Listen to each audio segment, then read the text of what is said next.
grabar, que se olvide. Ahí estamos. Muy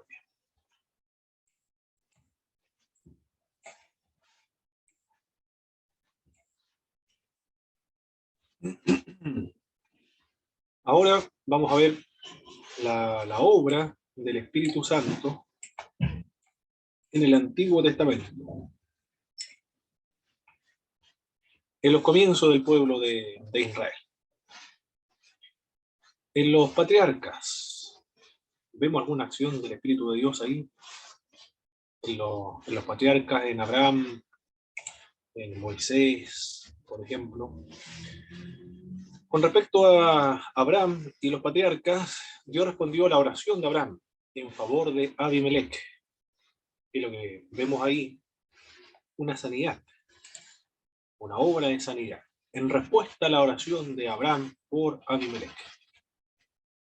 Se reconoce a Abraham como profeta por el hecho de orar a favor de Abimelech y porque recibía revelaciones de parte de Dios. Dios se comunicaba con él.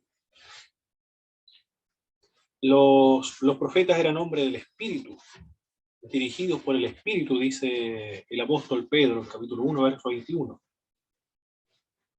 Por lo tanto, se puede deducir por lo que dice Pedro y por lo que dice el Antiguo Testamento, Génesis 20, 17, de que Abraham también entonces tenía esta característica de profeta. Más tarde el salmista aplicó el principio enseñado en este pasaje al resto de los patriarcas, Isaac, Jacob y José. Entonces vemos el Espíritu de Dios actuando en estas personas, en Abraham, Isaac, Jacob, José. José fue reconocido por la unción de la cual habla el salmista. Es lo que comenta un libro muy importante, Stanley Horton, cuando habla acerca de la obra del Espíritu de Dios en los patriarcas. El Espíritu de Dios también actúa en la construcción del tabernáculo de reunión. Hermana Fabiola, por favor. No sé si está, pero sí puede. El número capítulo 12, verso del 6 al verso 8. Por favor. Y también, hermano Ricardo, el libro de Números, capítulo 11, verso del 10 al verso 30. El Espíritu de Dios revistió de capacidades especiales, sobrenaturales, espirituales, suprahumanas, en la construcción del tabernáculo de reunión. Recuerdo lo que dice Números, capítulo 12, verso 6 al 8. Número 16.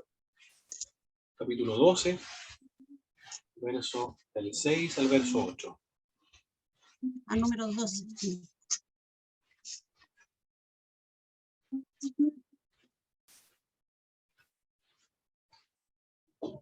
Número 12, del 6 al 12. Y él le dijo, oíd mis palabras, cuando haya en vosotros profeta de Jehová, le apareceré en visión, en sueño hablaré con él.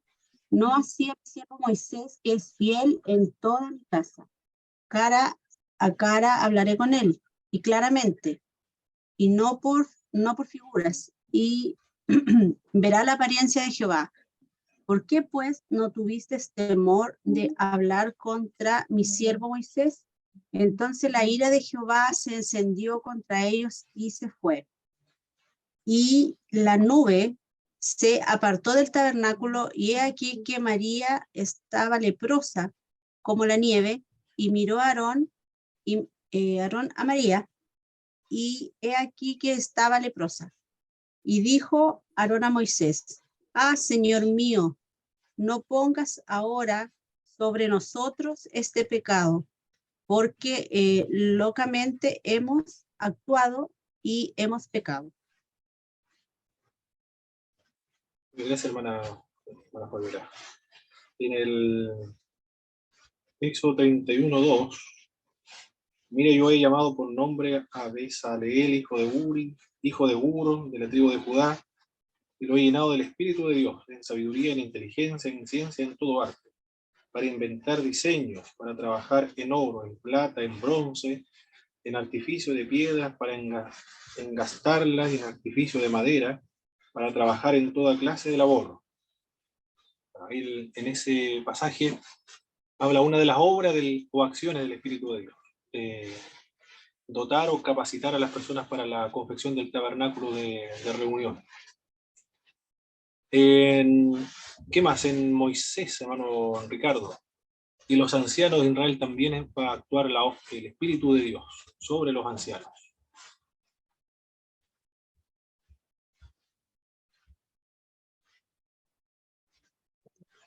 Amén. El Números 11:10 dice así. Y oyó Moisés al pueblo que lloraba por su familia, cada uno a la puerta de su tienda. Y la ira de Jehová se encendió en gran manera, y también le pareció mal a Moisés. Y dijo Moisés a Jehová: ¿por qué has hecho mal a tu siervo? ¿Y por qué y por qué no he hallado gracia en tus ojos, que has puesto la carga de todo este pueblo sobre mí? Concebí yo a todo este pueblo, lo engendré yo para que digas, llévalo en tu seno, como lleva la que cría al que mama, a la tierra de la cual juraste a tus padres.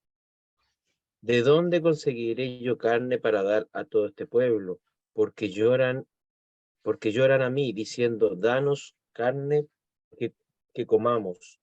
No puedo yo solo soportar todo este pueblo, que me es pesado en demasía. Y si así lo haces tú conmigo, yo te ruego que me des muerte. Si he hallado gracia en tus ojos, y que yo no vea mi mal. No vamos a saltar, hermano Ricardo, porque tensa esa parte hasta el verso 25 nada más. Verso 25. Hasta el 25. Solamente el 25, mi hermano. Ah, ya. Solo el 25. Entonces Jehová descendió en la nube y le habló, y tomó del espíritu que estaba en él, y lo puso en los 70 varones ancianos, y cuando posó sobre ellos el espíritu, profetizaron, y no cesaron. Muy bien. Ya en esa parte del Números, capítulo 11, verso 10 al 30, Moisés estaba sobrecargado de trabajo. Tenía mucho trabajo que realizar. Por lo tanto, va a haber, los ancianos le van a ayudar. Y una de las obras del Espíritu de Dios es tomar, dice el texto, tomar del Espíritu de Moisés y impartirlo a los 70 ancianos. Y comenzaron a profetizar y no cesaron de profetizar. Bueno, es mal texto después, dice, algunos se sintieron muy incómodos con el hecho de que los ancianos comenzaran a profetizar. Y Moisés dijo, ojalá todo el pueblo fuera profeta. Lo que nos dice el texto bíblico, o una de las obras del Espíritu de Dios, ayudar a Moisés a sobrellevar esta tremenda carga y a profetizar. Es decir, lo que hicieron los ancianos fue profetizar, pero ayudar a sobrellevar la carga de Moisés en el Antiguo Testamento. Moisés habló cara a cara con Dios, bésala a él, y a Oliar recibieron habilidades para la construcción del tabernáculo, enseñar a otros y ayudar a Moisés en sobrellevar esta carga por medio de los 70 ancianos. Josué, lo dice también el pasaje bíblico, Josué fue un hombre en quien mora el Espíritu de Dios. Esto lo menciona número 21, 27, 18, Deuteronomio 34, 9. ¿Por qué un hombre en el cual mora el Espíritu de Dios? Porque él tiene que desempeñar la misma labor o cumplir o ejecutar, llevar a cabo la liberación o conducir al pueblo que ya fue liberado, pero conducirlo a la tierra de Canaán y conquistar la tierra de Canaán. Para dirigir a un pueblo, para liderar a un pueblo, como sustituto después de Moisés, por la muerte de Moisés, requiere también el Espíritu de Dios. El Espíritu de Dios entonces en Abraham y los patriarcas estaba presente por el hecho de ser considerados como profetas. En la construcción del tabernáculo de reunión, el Espíritu de Dios capacitó a personas para confeccionar, para trabajar en estas artes manuales con oro, plata. ¿Cómo se le llaman a los que trabajan con oro y plata, hermanos? Eh, Ahora se conoce como orfebre. Los orfebres, muy bien. Es decir, los orfebres, para trabajar con metales, piedras preciosas, oro, plata. Dios le dio esa capacidad, pero en el ámbito de la construcción del tabernáculo de reunión, para trabajos manuales, de arte, la artesanía, el Espíritu de Dios era el que lo capacitaba. Con Moisés llevaba una carga muy pesada, necesitaba la ayuda y la colaboración de otras personas. Y el Espíritu de Dios va a caer sobre 70 ancianos, van a profetizar y van a ayudar a Moisés para dirigir a este pueblo, porque solo no puede llevar a cabo la tarea. En Josué, él es un general del ejército, tiene que conducir a un pueblo a la conquista de la tierra de Canaán, dirige a un pueblo. Entonces el Espíritu de Dios está actuando no con finalidades bélicas acá, como lo podemos ver con Josué, porque es un general de ejército, tiene que dirigir a un pueblo en la conquista de la tierra de Canaán. Esas son todas las acciones, las obras del Espíritu de Dios en el Antiguo Testamento. En algunas personas viene el Espíritu de Dios. En Abraham, en los patriarcas. En algunas personas, aquellos que iban a confeccionar el tabernáculo de reunión. En los 70 ancianos, no en todos, sino en los 70 ancianos. Y sobre Josué. No estaba entonces sobre todo el pueblo, sino sobre algunos nada más, como lo podemos ver de acuerdo a estos pasajes que hemos analizado. En los jueces, el Espíritu de Dios también venía con estas finalidades. Otoniel vino el Espíritu, la primera mención del Espíritu se halla en conexión con Otoniel. En Jueces, capítulo 3, en el verso 10. ¿Cómo lo describe? Jueces, capítulo 3, verso 10. Y el Espíritu de Jehová vino sobre él, y juzgó a Israel, y salió en batalla. Vino el Espíritu de Dios. Observe la expresión que utiliza. Vino. El Espíritu vino sobre Otoniel, y juzgó al pueblo de Israel.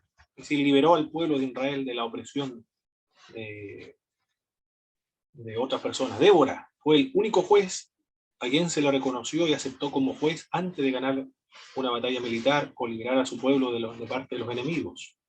Ella estaba casada y no hay indicación alguna de que descuidara sus labores. Dice Stanley Horton. Débora entonces también el Espíritu de Dios moró sobre ella. Era jueza, profeta también. Y lideró la liberación de su pueblo posteriormente. Gedeón fue un hombre investido del Espíritu de Dios.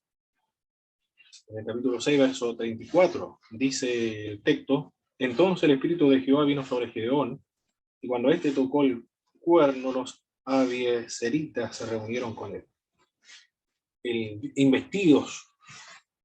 Gedeón fue investido del Espíritu de Dios. La palabra que se emplea aquí significa que se puso sobre, se vistió con Gedeón, fue lleno del Espíritu Santo.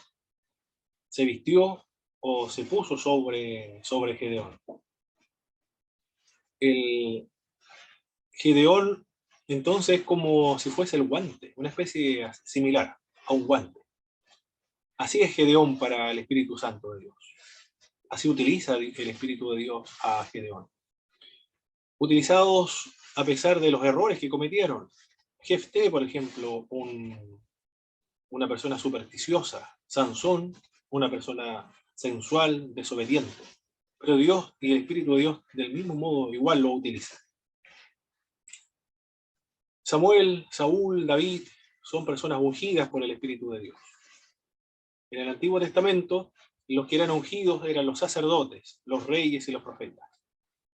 El ungido simboliza la presencia del Espíritu de Dios para cumplir con esta labor de ser sacerdote, juez y profeta. Cuando el Espíritu de Dios vino sobre Saúl, se produjo un cambio interior. Antes que Saúl se encontraran con los profetas, ya se había producido este cambio interior. Tan pronto como se apartó de Samuel, Dios le dio otro corazón. Por un tiempo profetizó entre los profetas. Las experiencias del Espíritu con Sansón y con Saúl fueron intermitentes, no permanentes, sino intermitentes. Venía el Espíritu de Dios sobre Sansón y luego se retiraba. Y del mismo modo ocurrió con Saúl. Venía para llevar a cabo una obra de liberación de parte de los enemigos y luego se retiraba. No encerraba morada permanente en Saúl y en Sansón. En estos casos fue intermitente. Dios luego retira el espíritu de Saúl, pues le faltó la obediencia y le falta la fe. Vino sobre Saúl un espíritu malo, un demonio, posteriormente. Por otra parte, David, al recibir el espíritu, no se produjo nada espectacular cuando vino el espíritu sobre él, o alguna reacción exterior inmediata. En Saúl sí, cuando vino el espíritu comenzó a profetizar, pero cuando vino el espíritu de Dios sobre David no ocurrió nada extraordinario, algo que evidenciara que algo extraño había acontecido sobre él. No hay nada. El Espíritu Santo permaneció sobre David. En él sí permanece. Por lo tanto, la diferencia entre el Antiguo y Nuevo Testamento, o la dispensación del Antiguo y Nuevo Testamento, la obra del Espíritu no tiene que ver con que en el Nuevo permanece y en el Antiguo Testamento no permanecía. Porque en el Antiguo Testamento en algunos permanecía, como en David, el Espíritu de Dios permanece sobre David. En otros casos era intermitente, venía y luego se retiraba. Pero en algunos, no sobre todo el pueblo. ¿Cuál es la diferencia con la obra del Espíritu de Dios en el Nuevo Testamento? La diferencia es que en el Nuevo Testamento ahora viene de manera masiva, sobre toda carne. Esa es la diferencia. No hay otra. Pero la labor, la función o la acción del Espíritu de Dios, tanto en el Antiguo como Testamento, es la misma. Capacitar a todo, al pueblo de Dios, para llevar a cabo obras especiales, oficios especiales. En la construcción del tabernáculo, para ayudar la administración a Moisés, para conquistar un territorio, para liberar a su pueblo de los enemigos, para juzgar también, para reinar o para gobernar. En todos sentidos, el Espíritu de Dios venía en el Antiguo Testamento. El Espíritu de Dios en los profetas escritores. ¿Qué dice el Antiguo Testamento con respecto al Espíritu de Dios en los profetas escritores? Van a Danay, por favor. Joel capítulo 2, verso 28.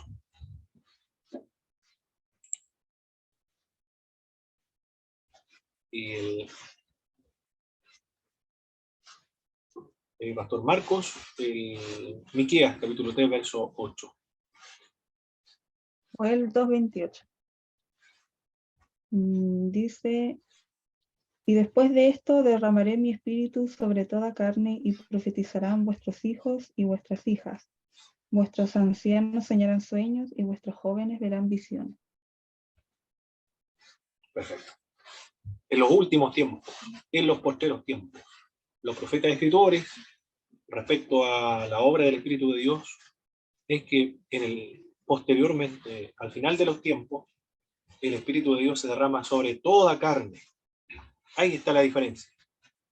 En el Antiguo Testamento, restringido sobre algunas personas, sobre los que trabajaban con artesanía, orfebrería, sacerdotes, reyes, jueces, profetas.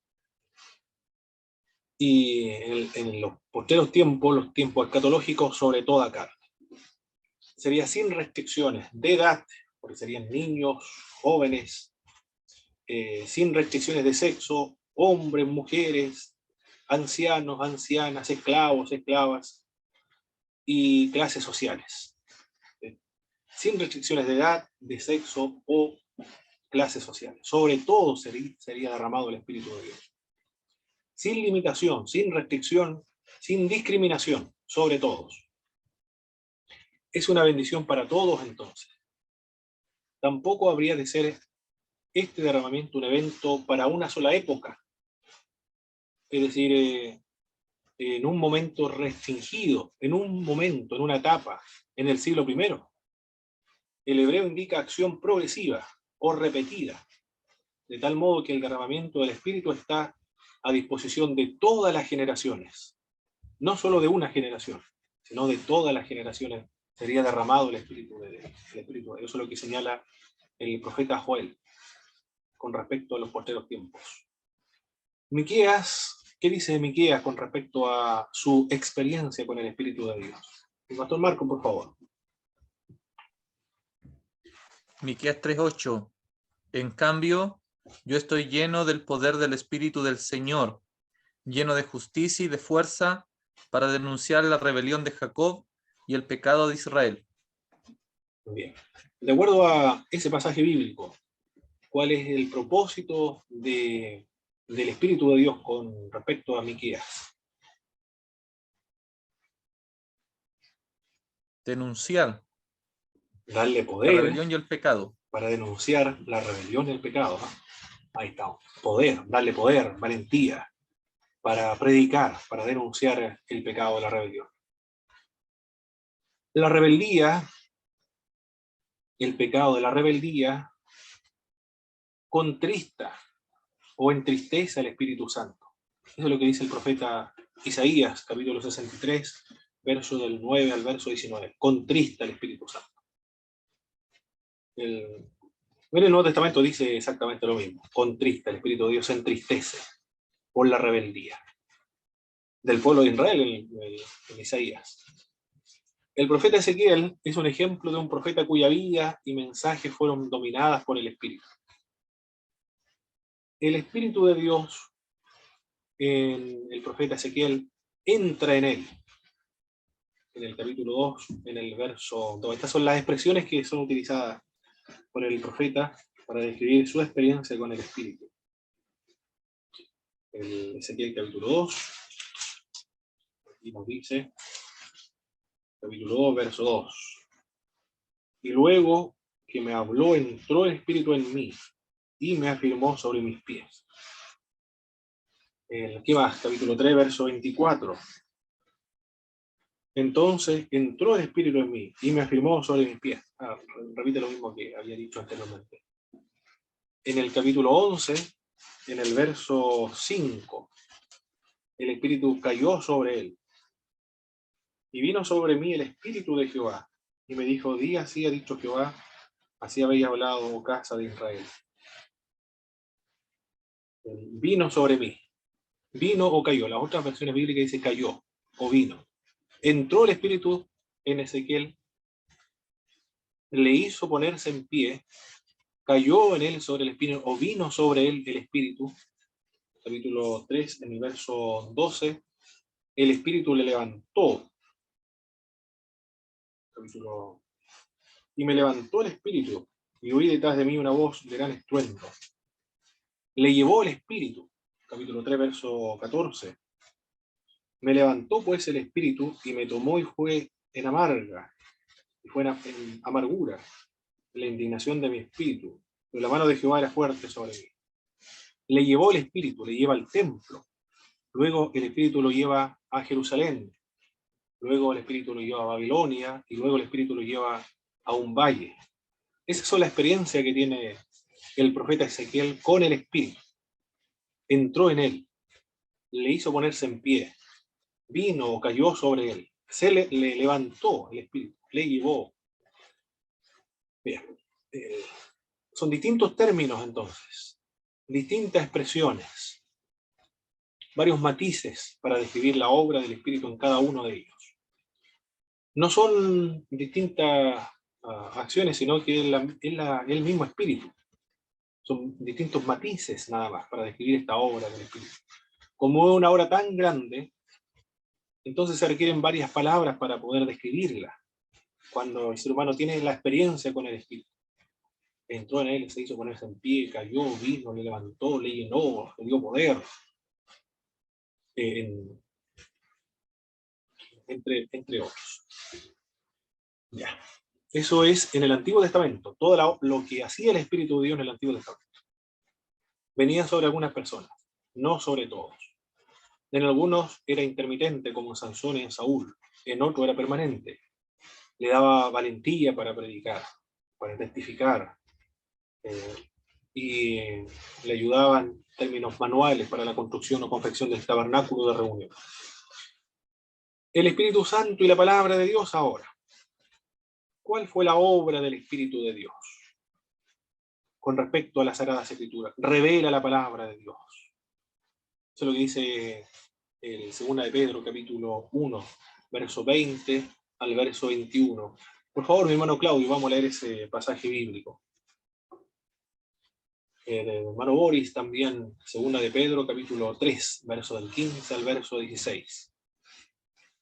Y hermana Belén igual, 1 de Corintios, capítulo 2, verso 14. La primera no, ahora, que la primera, hermano Claudio parece que era 2 de Pedro 1, 20, 21. El hermano Boris, Timoteo.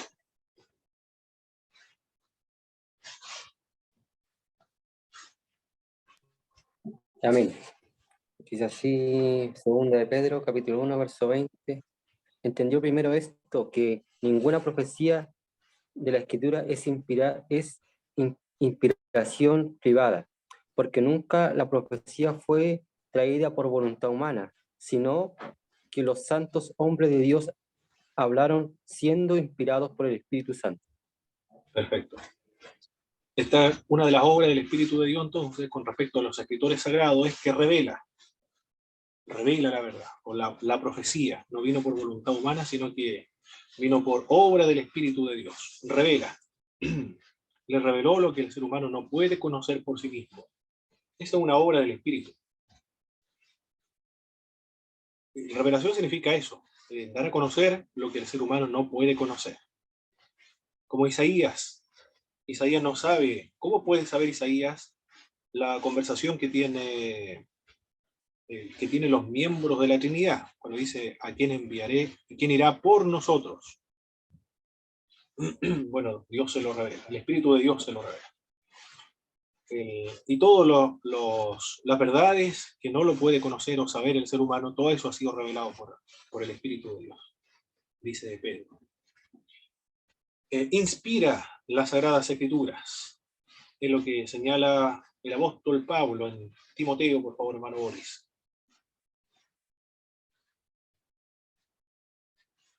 Segundo Timoteo 3, del 16 al 17.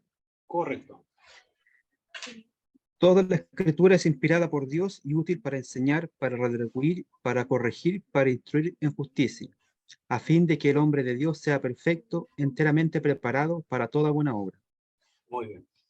El Espíritu de Dios no solamente revela lo que debe quedar registrado en las Sagradas Escrituras, sino que también el Espíritu Santo inspira para que esa revelación quede registrado sin cometer ningún tipo de error. Entonces el Espíritu de Dios guía, supervisa, controla para que el escritor escriba tal cual como el Espíritu quiere que quede registrado, sin anular su personalidad, su idiosincrasia, su voluntad y su vocabulario, su temperamento, toda la personalidad del escritor sagrado está presente en el escrito, pero todos aquellos elementos de la personalidad del escritor es controlado, dirigido, utilizado por el Espíritu Santo, para que escriba tal cual como Dios quiere que quede registrado. Esa obra lo hace el Espíritu Santo también, según lo dice Timoteo. El Espíritu revela entonces, pero el Espíritu inspira. ¿Qué más hace el Espíritu? En 1 de Corintios, capítulo 2, verso 14. Dice, pero el hombre natural no percibe las cosas que son del Espíritu de Dios, porque para él son locura y no las puede entender porque se han de discernir espiritualmente. Muy bien. El Espíritu entonces ilumina la palabra, hace que eso que fue revelado y que fue registrado por inspiración se logre comprender. Y no solamente comprender, sino también aplicar. Mire todo lo que hace el Espíritu de Dios con la palabra. Revela, permite que se inspire, permite entenderla, ayuda a practicarla.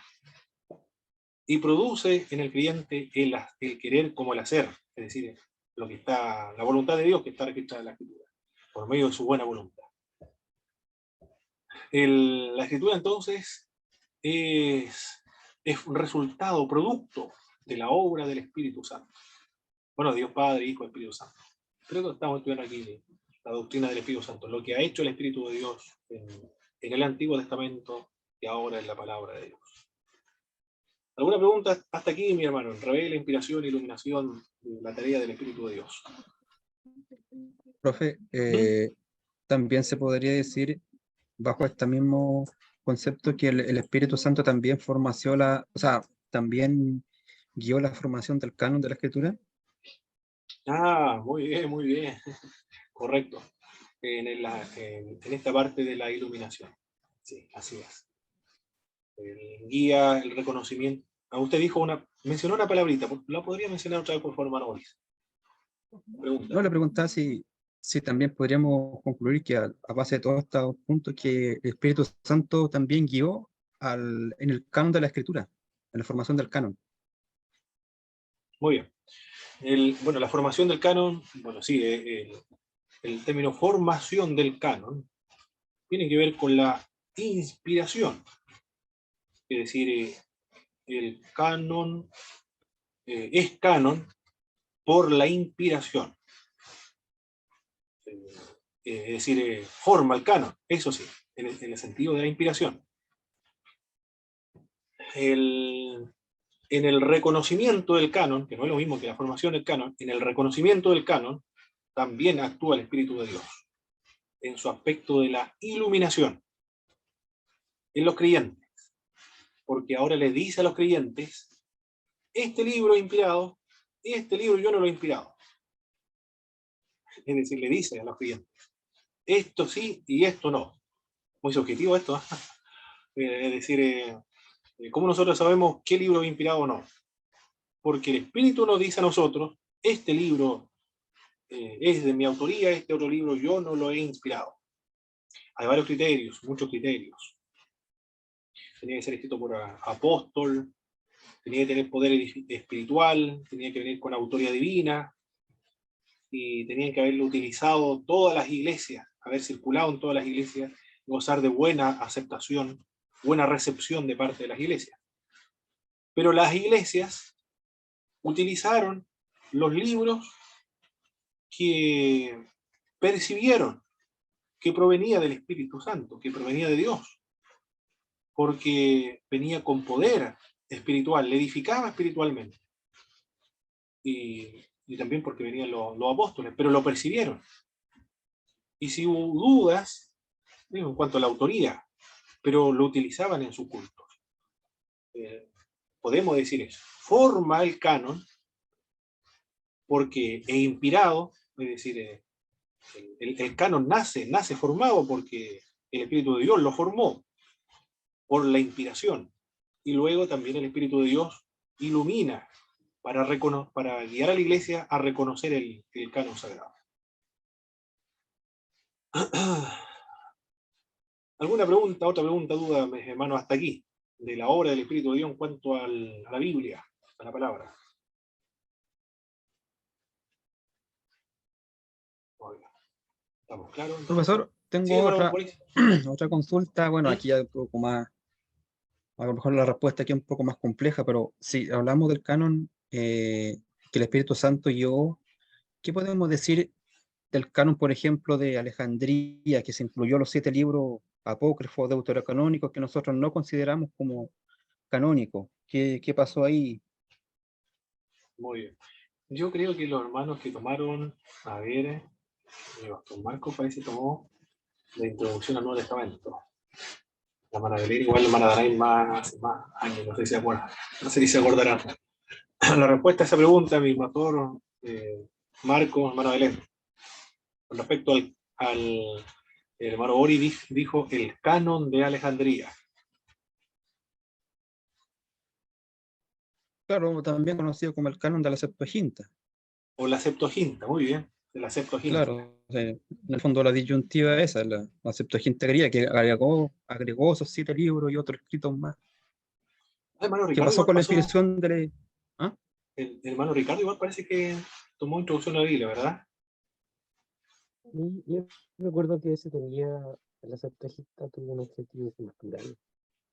Ah, muy bien, muy bien, muy bien. Recuerda, está fresca la Ya. memoria, hermano Ricardo. Hermana Belén. No, iba a decir que habían ciertas razones para incluir ciertos libros a lo que es el canon, a la palabra de Dios. Y existían varias razones para poder incluirlas. Entonces no era como que se hacía así a lo... Tenían varios criterios para reconocer el canon, para incluirlo dentro del canon. Muy bien, sí. El de Alejandría, no hay una formación del canon ahí, o de reconocer el canon de Alejandría, porque no hubo esa motivación. La razón de la traducción de los 70 no es espiritual, no es religiosa, no es reconocer el canon, no fue así. Fueron temas netamente culturales. Alejandro Magno quería reunir en la biblioteca de Alejandría todo el conocimiento del mundo antiguo, y Ptolomeo Filadelfo ejecuta lo que la voluntad de Alejandro Magno lo lleva a cabo. Contrata personas para que conserve la biblioteca de Alejandría la cultura hebrea. Ellos no tradujeron solo los deuterocanónicos dentro de la Iglesia Católica Romana, tradujeron toda la literatura de los judíos, porque la finalidad era cultural. No se preguntaron si era inspirado o no era inspirado. Los Ya tengo entendido judíos, también que... sí, los judíos de Palestina, ellos reconocieron como inspirados los mismos libros que nosotros lo reconocemos como inspirados. Nunca formaron parte, tampoco, la Septuaginta nunca formó parte, fue reconocido los libros de que tiene la Septuaginta, que son los libros apócrifos o epigráficos, nunca fueron reconocidos por la comunidad judía ni tampoco por los cristianos. Y si la Iglesia Católica lo va a considerar después como inspirado, eso fue mucho después, 1556, 1557. Por lo tanto, no se puede Cerca de hablar Trento. del canon, de un canon en el sentido de ser reconocido como inspirado alejandrino, porque tiene otras finalidades culturales. Lo van a utilizar, por supuesto, con la comunidad de Alejandría judía, lo van a utilizar para sus cultos, pero originalmente la motivación para esa traducción fue cultural.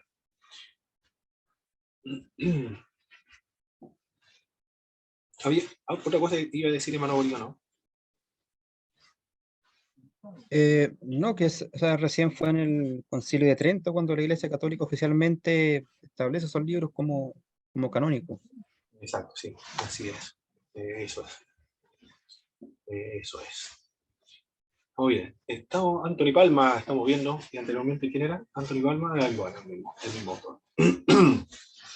El Espíritu Santo y el Mesías ahora. Las profecías del Mesías, el Espíritu de Dios reposaría sobre él, el profeta Isaías, sobre el Mesías, reposaría sobre él, permanecería sobre él. Se le llama siervo de Dios y escogido de Dios, sobre quien Dios pone su espíritu. En Isaías también. El Padre como el Espíritu intervendrán en el ministerio del Mesías. El Espíritu de Dios, cuando lo unge en el río Jordán, lo capacita para llevar a cabo su obra terrenal. Es decir, el Cristo, el Hijo de Dios, era hombre. Por lo tanto, necesita el revestimiento de poder, la capacitación por el Espíritu Santo para predicar el Evangelio, para hacer obra de sanidad, para hacer milagros en ese aspecto humano. En el poder del Espíritu comienza a predicar, después de sufrir la tentación por Satanás 40 días, 40 noches. El Espíritu de Dios, el que lo concibe en el vientre de María. El Espíritu de Dios lo capacita para la obra del ministerio. Fue concebido por el Espíritu, dice Lucas capítulo 1, verso 31. Fue ungido por el Espíritu en el río Jordán. Ese bautismo, el bautismo de Jesús, hay varias interpretaciones. Algunas dicen para confirmar la tarea de Juan el Bautista. Otros dicen para identificarse con su pueblo pecador, por eso se bautiza. E incluso algunos señalan que Jesús se bautizó en el río Jordán para consagrarse en su tarea sacerdotal. Como los sacerdotes cuando oficiaban antiguamente se lavaban antes de comenzar su oficio, así Cristo se bautiza en el mismo sentido como los sacerdotes se bañaban, se lavaban antes de consagrarse al oficio sacerdotal. Como sea, el bautismo de Jesucristo en el río Jordán va a descender el Espíritu de Dios y lo capacita para llevar a cabo la tarea. Venció la tentación. ¿De qué manera? En el poder del Espíritu Santo, dice Lucas capítulo 4, verso 1. En Cristo le ayuda a vencer la tentación. ¿Qué más vemos aquí? Realizó su ministerio en el poder del Espíritu Santo. Ofreció su vida mediante el Espíritu Santo, mediante el Espíritu Eterno. Fue resucitado por el poder del Espíritu Santo también. De esa manera actúa el Espíritu de Dios en la persona de Cristo. Lo consigue, lo hace nacer. Lo unge en el río Jordán. Le ayuda a vencer la tentación. Le capacita para llevar a cabo su ministerio. Le ayuda a ofrecer su vida. El Espíritu de Dios le da la fuerza para ir a la cruz. Y luego lo resucita. Esa es la obra del Espíritu de Dios en Cristo. Y en la misma obra del Espíritu de Dios los creyentes. Cuando nacimos de nuevo, el Espíritu de Dios es el que nos hace nacer de nuevo. Nos capacita para llevar a cabo el ministerio. Cualquier ministerio que sea, cualquiera. No solamente el pastoral, de los misioneros, de los profesores, o de la consejería, sino todos los ministerios cristianos, todos, absolutamente todos, los que tienen trabajos seculares, están llevando a cabo un ministerio por medio de sus trabajos seculares, porque están sirviendo a Dios en la medida en que se sirve al prójimo. Se están consagrando, se están santificando, se están realizando espiritualmente en el trabajo. Todos los cristianos desarrollan su ministerio en cualquier parte, no solamente en la iglesia, en el contexto de iglesia, sino en cualquier parte se desarrolla el ministerio. Por el Espíritu Santo, o gracias al Espíritu Santo. Le ayuda a vencer la tentación, le motiva a vencer la tentación, le ayuda a vencer la tentación por el Espíritu Santo. Y le ayuda acá, ofrece su vida a la muerte, en el caso del Señor Jesucristo. Pero en el creyente, a amortiguar los frutos de la carne, a disminuir los frutos de la carne, desarrollando los frutos del Espíritu, desapareciendo la voluntad del ser humano, para que el Espíritu de Dios obre. Y finalmente, bueno, vamos a morir. El Espíritu de Dios es el que nos va a resucitar también a nosotros. La misma obra del Espíritu Santo en Cristo, más o menos, ocurrirá con nosotros. no es la misma, es decir, no somos resultado de la concepción por el Espíritu Santo, pero en el sentido de ser regenerados, sí, somos regenerados nueva criatura por el Espíritu Santo de Dios.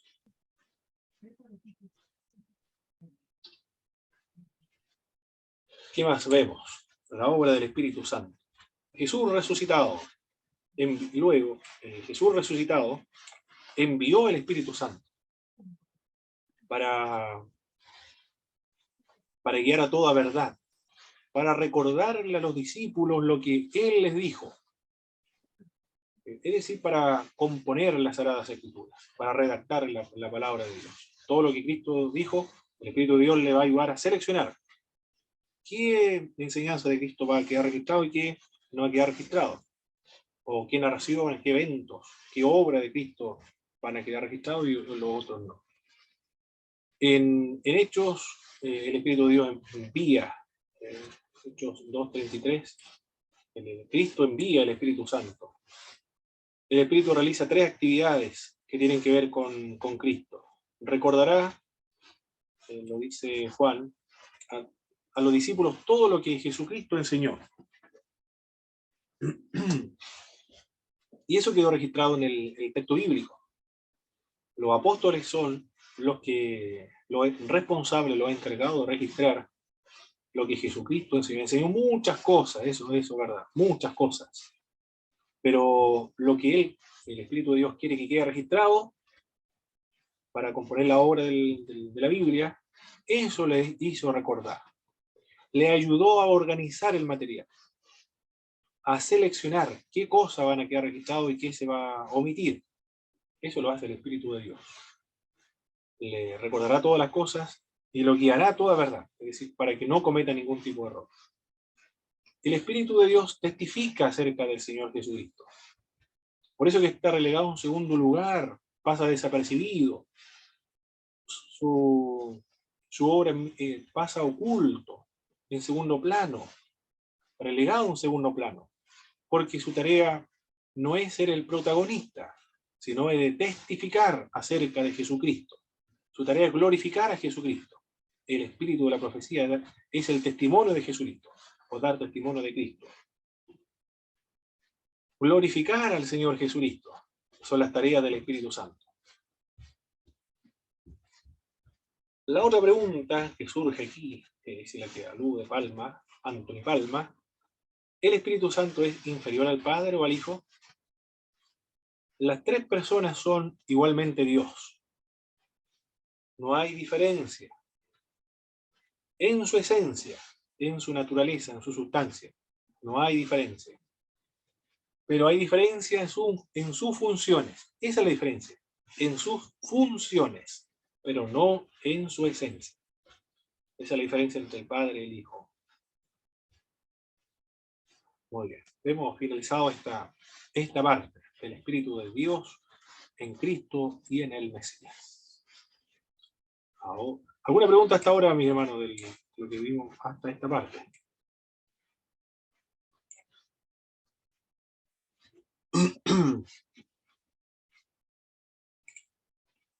¿Algún comentario de lo que estuvimos trabajando en esta segunda parte de hoy día?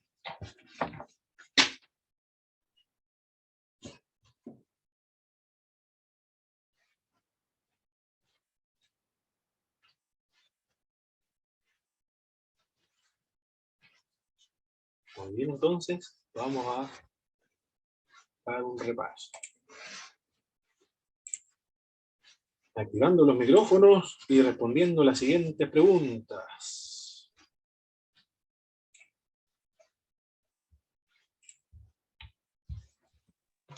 Mencione, por favor, a 2 personas en que el Espíritu Santo en el Antiguo Testamento moraba permanentemente. David. David es uno, muy bien. ¿Quién más? El otro no lo mencionamos tan claro, lo pasamos superficialmente. Bueno, él fue uno, no sé si... ¿Sí? Saúl, pero Saúl después quitó el Espíritu Santo. Venía sobre Saúl solamente y luego se retiraba. Ah, ya. Pero hay uno donde dice en el cual mora el Espíritu Santo. No lo recalcamos, no lo enfatizamos, pero decía, en este hombre mora, o en este hombre es el hombre del Espíritu, o está el Espíritu en este hombre. ¿Miqueas o Isaías? Josué Ah, era la persona. No lo enfatizamos, pero enfatizamos solamente uno que era David. Ahora, menciona algunas personas que fueron utilizados por el Espíritu Santo, a pesar de sus errores y de sus debilidades, y a pesar de su superstición y de su pecado. David. Sansón, muy bien. Jefté también, que sacrificó a su hija. Bueno, David también. Bueno, todos tenían errores. Algunos eran extralimitados. Sansón, extralimitado. Jefté también extralimitado, porque tenía creencias totalmente erradas. Bien. En cuanto a la palabra de Dios, ¿de qué manera el Espíritu de Dios actúa, intervino sobre la palabra de Dios, sobre la Biblia? Reveló la La palabra. inspiración. Revela la palabra, inspira la palabra. Inspira. ¿Qué más? Y la ilumina. Ilumina la Ilumina. palabra. Y hace que se reconozca esa palabra en el canon sagrado. Perfecto. Muy bien. ¿Qué labor cumplió el Espíritu Santo en el Mesías? En las profecías de Isaías. Perfecto. Está profetizado en el Antiguo Testamento, anuncia el Espíritu de Dios la venida del Mesías. Perfecto. ¿Qué más hace el Espíritu de Dios con respecto al Mesías, a Cristo? Posará sobre él. Vendrá sobre él, vendría sobre él. Muy bien. ¿Qué más? ¿Qué hace el Espíritu de Dios en Cristo? Intervendrían en el ministerio. Le ayudó en el ministerio. Perfecto. En la concibe el Fue Espíritu Santo. concebido, muy bien, por el Espíritu Santo. Excelente. Ungió en el río Jordán. Fue ungido en el río Jordán. Excelente. ¿Qué más? Venció la tentación en el poder del Espíritu. Eso. Venció la tentación en el desierto gracias al poder del Espíritu. Por el poder del Espíritu. Le resucitó. Perfecto. En el poder del Espíritu. Le resucitó gracias al Espíritu Santo. ¿Qué más? Profe, ¿Sí? me asaltó una duda con eso, porque en un versículo yo leí que el que resucitó a Jesús fue el Padre. Muy bien. Claro, eso dice. Y también Cristo dijo, yo doy mi vida y la vuelvo a tomar. Ese poder tengo. Me entrego mi vida y yo mismo me resucito. Tú a la Trinidad. Entonces la pregunta del millón, ¿quién fue que resucitó a Jesús? ¿Cuál de las tres personas? A ver, los hermanos, ¿quién resucitó a Cristo? La Trinidad completa con la resurrección de Cristo. El Padre resucita al Hijo, el Hijo se resucita a sí mismo y el Espíritu actúa también en la resurrección. Claro que sí. Claro que sí. No es que estén equivocados los textos bíblicos, sino que un texto confirma, completa lo que otro dice. El Padre resucita al Hijo, otro texto bíblico dice, yo mismo me resucito, y otro pasaje bíblico, el Espíritu Santo lo resucitó de entre los muertos. No hay contradicciones. No es que uno resucite a otro, sino que los tres resucitan a Jesucristo. Perfecto. Faltó una, me parece, la obra del Espíritu Santo en Cristo. Ah, sí, pues una muy importante. ¿Qué versículo era ese, profe? El que dice que el Espíritu Santo resucitó a Jesús. La mención enseguida, lo voy a buscar aquí. ¿Dónde está? En Romanos, capítulo 8, verso 11. Vamos a leerlo, Romanos. Lo pasamos muy rápido, ¿eh? Lo pasamos muy rápido. Romanos 8, 11. Bueno, la lectura igual va a quedar claro. 8, 11. Y el espíritu de aquel que levantó de los muertos a Jesús mora en vosotros. El que levantó de los muertos a Cristo Jesús vivificará también vuestros cuerpos mortales por su espíritu que mora en vosotros. Está claro el versículo bíblico. Romanos 8:11. Romanos 8:11, sí. Romanos 8:11, ese pasaje bíblico. Y le da la fuerza, le ayudó también el Espíritu para ir a la cruz, para sufrir el martirio. Él no va solo entonces, sino que el Espíritu de Dios le ayuda para ir y vencer finalmente en la cruz y morir en la cruz. No va solo. Y se siente en algún momento la soledad, por supuesto, cuando está en el pecado, en la cruz, sintió esa soledad. Pero el Espíritu de Dios le ayudó a ir a la cruz. Una vez Cristo ascendido, ¿qué actividad realiza? ¿Qué actividad realiza el Espíritu Santo que tiene que ver con la persona del Señor Jesucristo? Acá con respecto a los discípulos. A los discípulos les recordará todo lo que Cristo enseñó.